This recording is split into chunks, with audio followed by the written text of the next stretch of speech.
हजरत हारिस मुहासबी कहते मुझे पता चला कि फुला जगह एक बुजुर्ग रहती है, तो मैं उनकी ज़ियारत करी।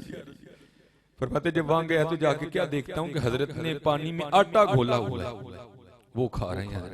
हमें तो हजरत पकी खाली रोटी खानी पड़ जाए, हम हमारे गले से तो वो नहीं नीचे उतरती है, और पानी में आटा घोल के खाना को सौखा काम है। अब फरमाते हजरत वो ही खा रहे हैं। तो नजर पड़ी तो देखा कि तनूर भी है, लकड़ियां भी हैं, सारा सामान मौजूद है। कहते मैंने दिल में ख्याल किया वो भला गूंद लेते, इसका पेड़ा कर लेते, तनूर में आग जला लेते, रोटी लगा लेते, फिर खा लेते। ये क्या हो गया कि पानी में आटा ही घोल के खा रहे हैं।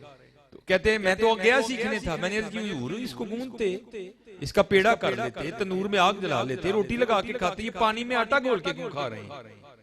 जरा जवाब सुना।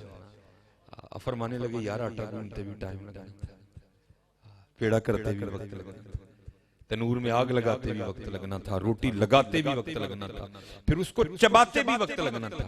वो पानी में आटा घोल के इसलिए खा रहा हूं, ये जो वक्त बच जाएगा ना मैं अपने अल्लाह को और याद कर लूंगा।